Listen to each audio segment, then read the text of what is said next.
Hello students, আমি Nitish sir জ্ঞানজ্যোতি coaching সেন্টারের পক্ষ থেকে তোমাদের প্রত্যেককে জানাই আরও একবার স্বাগত। তো স্টুডেন্টস, আজকে আমি তোমাদের সঙ্গে আলোচনা করব MDC sustainable development. Okay, MDC sustainable development last minute suggestion বলতে পারো, এবং তোমাদের 2024-এর জন্য পরীক্ষায় যে সমস্ত প্রশ্নগুলো একদম 100% কমন, সেই সমস্ত প্রশ্নগুলো নিয়ে আজকে আলোচনা করব।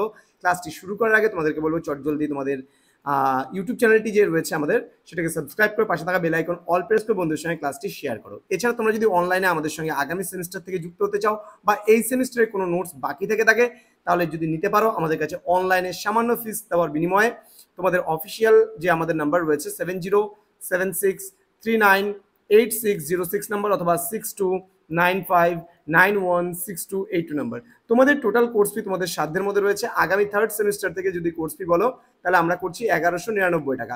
এবার 1199 টাকার বিনিময়ে তোমাদের যেহেতু 3টে মেজরের পেপার রয়েছে, অনার্সের পেপার বলতে পারো, সেটা 3টা রয়েছে এবং একটা এসএসসির পেপার রয়েছে, আরো 2টো এক্সট্রা পেপার রয়েছে, সব মিলিয়ে কিন্তু 1199।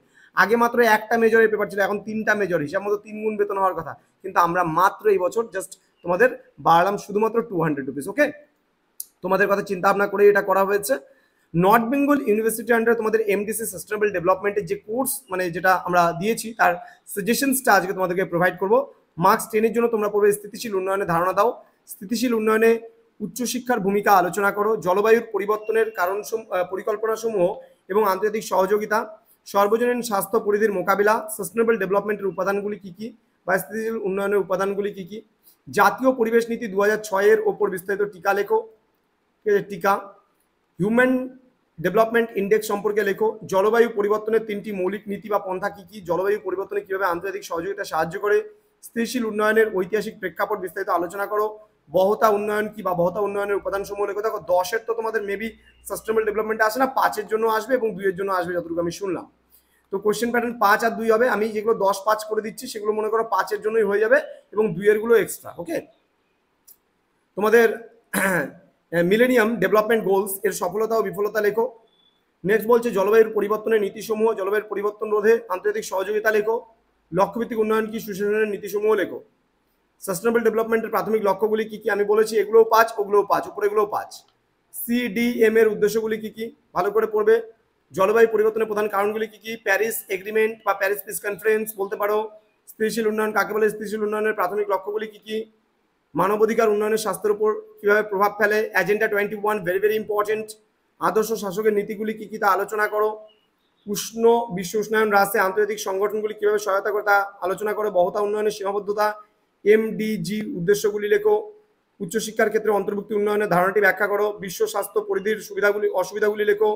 মন্ট্রিল প্রোটোকল সম্পর্কে লেখো। ওকে, 2 নম্বরের কিছু প্রশ্ন আছে, এগুলো তোমরা স্ক্রিনশট করে নাও, আমি নতুন করে আলোচনা করছি না, ঠিক আছে। কবে কে প্রথম সাস্টেনেবল ডেভেলপমেন্ট কথাটি ব্যবহার করে, আইপিসিসি এর ফুল ফর্ম কিয়োটো প্রোটোকল, ঠিক আছে। তোমার স্টকহোম কনফারেন্স কোন সালে হয়েছিল, সিডিএম কি, কে 2030 এজেন্ডা বাস্তবায়িত করেছিল, এনইপি এর ফুল ফর্ম, সার্ক এর ফুল ফর্ম, পিএমজেডিওয়াই এর পুরো নাম এবং ব্যাখ্যা। এভাবে কিছু প্রশ্ন দেওয়া আছে। ইউএনডিপি, আইপিসিসি, এসজিডিএস এর মধ্যে কয়টি লক্ষ্য ও উদ্দেশ্য রয়েছে, ভারতে কত সালে জাতীয় পরিবেশ নীতি গৃহীত হয়েছে, কত সালে কিয়োটো প্রোটোকল গৃহীত হয়, বহতা উন্নয়ন কি, আর্থিক স্থায়িত্ব কি, সামাজিক অন্তর্ভুক্তি বলতে কি বোঝো, agenda 21 very very important, art summit also very very important, Ramsar সম্মেলন, মিনামাটা রোগ। এছাড়াও আরও কিছু প্রশ্ন আসে। আমি বলছি নোট, যেহেতু মানে এটা একটা বিষয় কি, যেহেতু তোমাদের প্রথম বছর একটু বেশি করে কিন্তু পড়ে যেতেই হবে।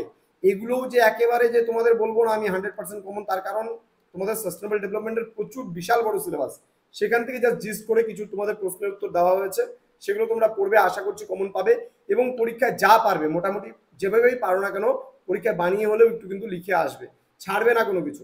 তো স্টুডেন্টস, জ্ঞানজ্যোতি কোচিং সেন্টারের ইউটিউব চ্যানেলে তোমাদের প্রত্যেককে স্বাগত জানাচ্ছি। যারা এখনো আমাদের চ্যানেলটিকে সাবস্ক্রাইব করেনি তারা অবশ্যই চ্যানেলটিকে সাবস্ক্রাইব করে আমাদের পাশে থাকো, তোমাদের উজ্জ্বল ভবিষ্যৎ গড়ে তুলবো আমরা, এটাই আমাদের মূল প্রতিশ্রুতি। আমাদের অফিসিয়াল নাম্বার দেওয়া আছে স্ক্রিনে, তোমরা দেখতে পাচ্ছ 6295916282 এবং 7076398606 নাম্বার। আমাদের www.gyanjyoti.info এই ওয়েবসাইটে যদি সার্চ করো আমাদের বিস্তারিত বহু কিছু পাবে তোমরা এখান থেকে। নীলস নিভা যে ইউটিউব চ্যানেল আমাদের মেলস রয়েছে, মানে মেইন চ্যানেল রয়েছে, সেখানে তোমরা ফোকাস করতে পারো। তো স্টুডেন্ট, দেখা হচ্ছে খুব তাড়াতাড়ি পরবর্তী ক্লাস নিয়ে। তোমরা প্রত্যেকে ভালো থেকো, সুস্থ থেকো, আর পরীক্ষার জন্য প্রত্যেককে all the best. Thank you.